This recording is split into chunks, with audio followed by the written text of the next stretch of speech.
Conversations That Matter is a partner program for the Centre for Dialogue at Simon Fraser University. The production of this program is made possible thanks to the support of the following and viewers like you. Welcome. Thank you very much. Thank you for joining me. We're at an interesting point in our collective Western histories in that we're seeing this radical shift to the right, and it's affecting what's happening with the Brexit or British exit from the UK referendum, and then also what we see happening in the United States. What is happening from your perspective that brings this rise in isolationism? I think globalization coupled with deep insecurity and instability, and they go together obviously, the rapidity of change that's taking place economically, socially, culturally. You see major shifts in power, the role of transnational companies from Google and Facebook through to Apple and the big mining corporations. You see the growth of new sources of power in the nation state, India and China, 1.2 billion populations. You've got all that overlaid by the insecurity that comes through globalization and economic change, alongside insecurity because of terrorism, the aftermath of what happened on the 11th of September 2001, all the way through to ISIL in Syria, and the people movements that constitute major migration. All of those create if you like, a porridge, which for people who are feeling that the most, who feel the insecurity and instability the most, constitutes a real fear, and those who wish to play on it obviously do so, and they do so with devastating consequences. For some people that fear is real. They've watched the loss of income and opportunity for them and their families and so on to have access to jobs. But for the majority, is it not safe to say that that by expanding, by being more expansionist and tearing down walls and building bridges, communicating, that far greater numbers are benefiting?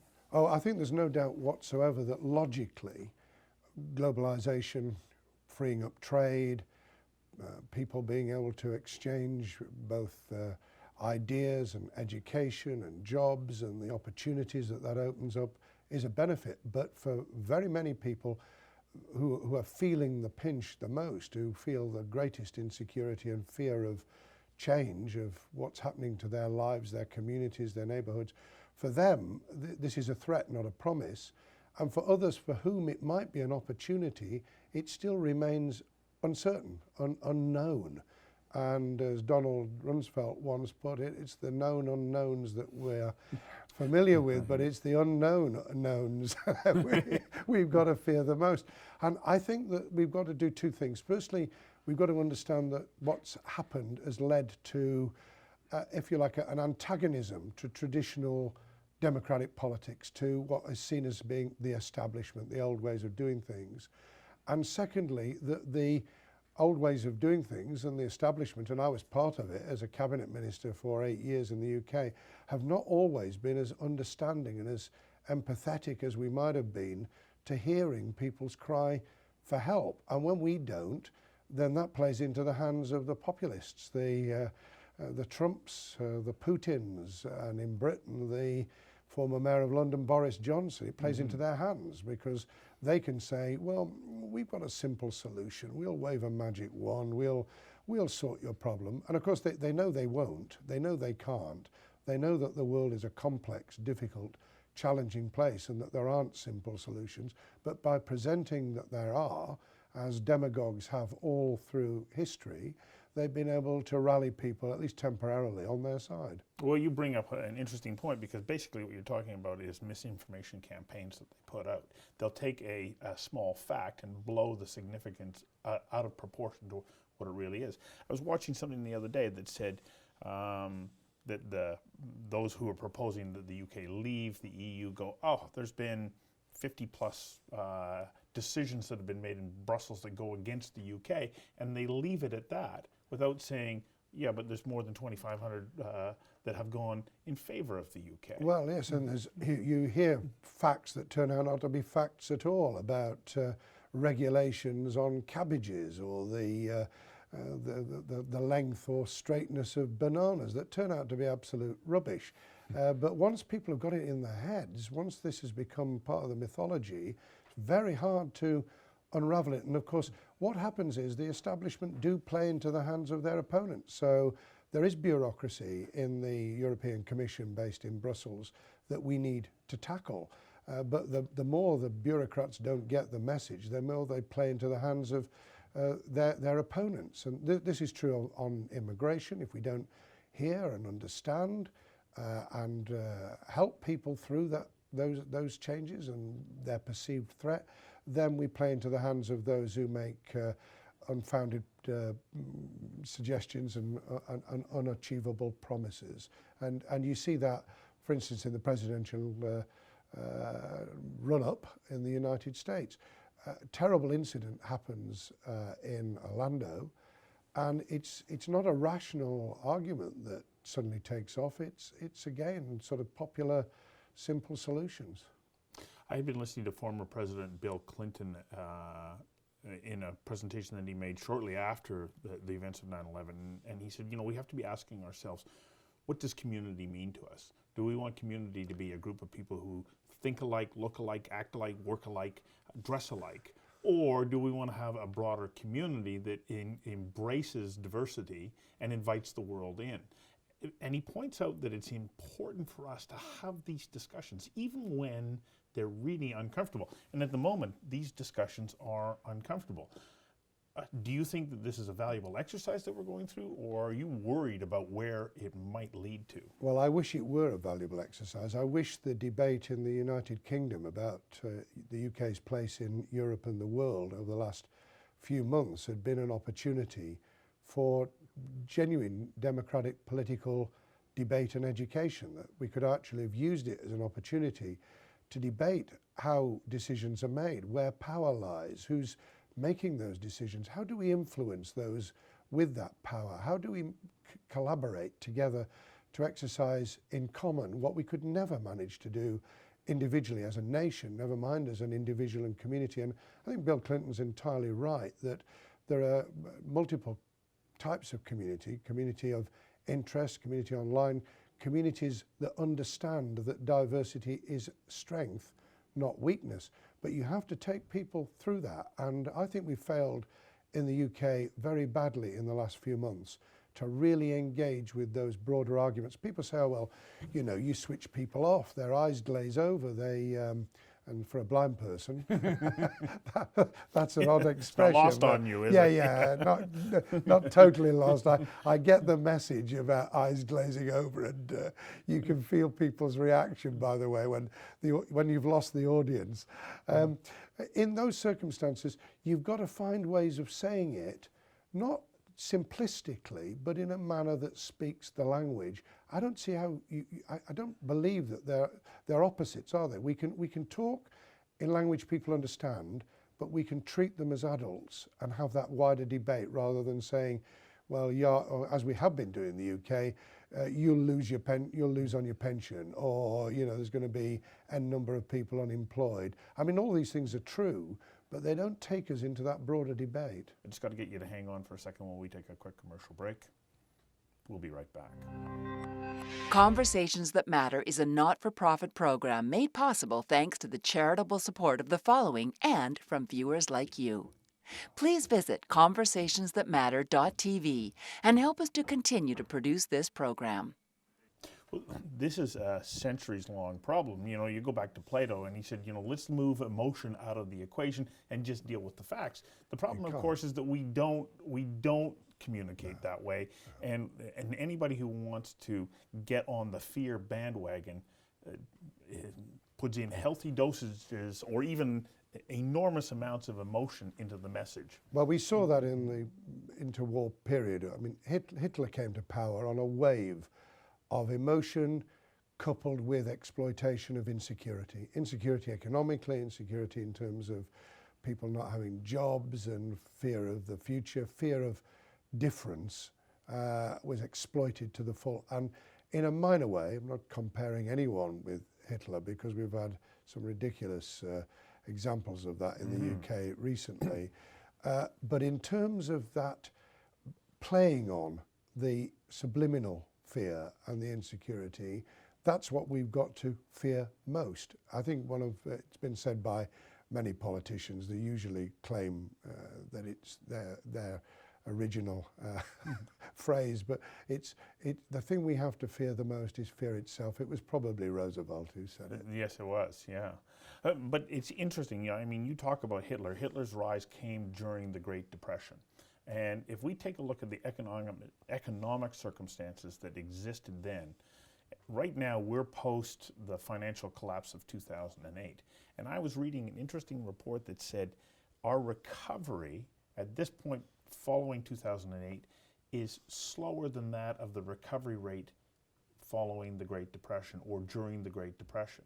And that it's these economic pressures that are being put on people who haven't been able to return to the workforce through displacement, globalization, as you point out, are the ones who are now saying, okay, I've lost faith in those institutions that got us to this place. Yes, they have. And here's the paradox. The financial collapse, all sorts of contributing factors, but let's say, you know, the role of the banking fraternity, walk away from it, and it's the political institutions that get the blame, even though it was the political institutions and the pulling together through the G20 that actually stabilized the situation sufficiently in those first crucial 2 or 3 years that stopped an even bigger meltdown globally. So we've ended up with a paradox of those who had to intervene and take action jointly to resolve the situation now copping the backwash in terms of being blamed for not having the simple, easy solutions. And of course, the world has, even for those who have got jobs, the world's changed. The jobs are often more insecure. They're on temporary contract, 0 hours as we call it in the UK, where people can be called up and pulled into work or dropped off. We used to call it lump labour, when people at the docks used to queue up to see if they've got a job for the day.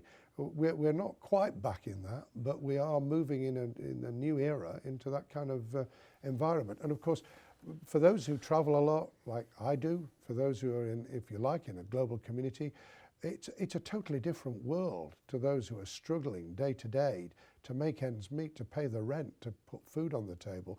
And they don't hear us saying that often enough. So they think we're living in a different universe, and sometimes we are. This is our second break. We'll be back in a moment.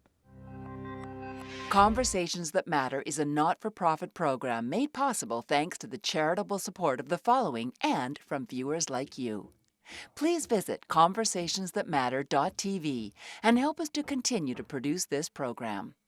So I can understand the average person who, you know, the world shifted under their feet and they're saying, but I want that ground to come back so that I'm on some sort of solid footing. That part I can understand. Where I have a bit of trouble understanding is when I read that somebody like James Dyson comes out and says, no, we're getting screwed. They're only telling me that I can test vacuum cleaners in a certain way and so on. And he's saying, you know, Britain is losing out on this equation. Yet at the same time, I go, okay, this all sounds interesting. I read furthermore about him. You go back 8, 9, 10 years ago, he actually moved his manufacturing out of the UK. Yeah, the contradictions abound. The people who have exploited globalization, who've welcomed standardization, are now playing against globalization and against any kind of consumer standard that can be adhered to. So, you know, you've got this contradiction going on all the time. And when it descends into personalities, which it has a lot in the UK, those contradictions get missed. People think we're talking about we don't like individuals. It's not that we don't like the individual. We don't like what they're saying. We don't like the complete contrast between what they do in their own lives and what they say they would do on the public platform.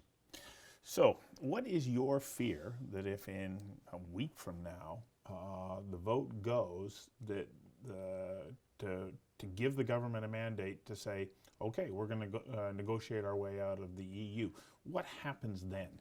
An immediate impact on sterling and its relationship with the dollar and with the euro, the cost of borrowing, what the credit rating agencies have to say about that, how the financial markets respond, all of that having an impact not just on the UK, but on Europe and North America and the world as a whole. Obviously, I hope if that happened, and I sincerely wish that it doesn't, but if it did, I would hope that would be a temporary blip, because otherwise those least able to cope would once again be the ones who were the victims. And this is why the paradox is that the ones who are most likely to be the victims of that are the ones most likely to vote for exit from the European Union. You know, it's one of those paradoxes. We're trying to persuade younger people under the age of 30 to engage and vote, because they're the ones who will have their futures determined by this. So that's the first reaction. The second is a kind of bewildered, well, what happens next? And where are your great promises? And are you going to be able to do what you say? And then people will start to find that we can't seal our borders, that the promises that if we're out of the European Union, we'll be able to immediately stop migration to the UK is not going to happen. They'll find that suddenly our trading relations haven't been immediately renegotiated on a more beneficial level, because we don't have the power and strength to do that. 64 million people rather than 560 million people negotiating on those kind of issues. So I think there'll be an immediate, should the vote go to exit from the European Union, I think there'll be an immediate disillusionment and bewilderment, followed by, my God, what the hell have we done? So it's interesting to see you on this side of the debate, because if we go back 25 years ago, you weren't so sure that entry into the EU was the right way to go. No, 40 years ago, I voted no. And so what happened? What's changed? The world has changed. What's happened is globalization's moved on a pace that the rapidity of change, the power sources, the need to come together and work together, not just in blocks or nations, but to be able to negotiate with the big corporations. Who pays tax where is not going to be negotiated by a small nation like the UK or Canada on their own. It's going to be about nations joining hands and being able to take on the power of those who have been described in some instances as almost like the Roman Empire, where we pay tribute,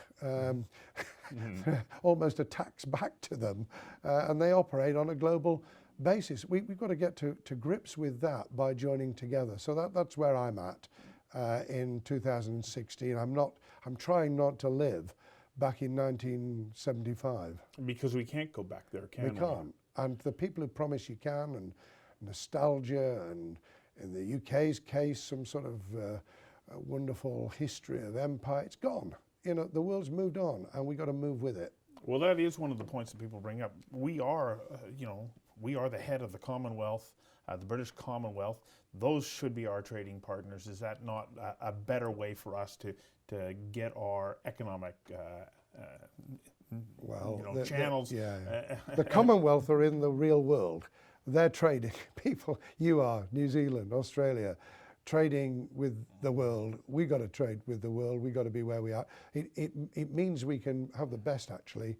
We can be part of influence within the European Union, and the decisions that are taken and the negotiations that happen as a consequence of that globally. We can still have our friendship, our connections, our historic roots together, and we can make it work better by having both than we can by trying to separate out. And incidentally, counterweighting other countries in Europe is as important as UK's contribution as what the UK gets out of the European Union. I mean, we need to be there creating alliances if no one country is going to dominate the European Union. And by its economy, by its population, by its geopolitical position, Germany is the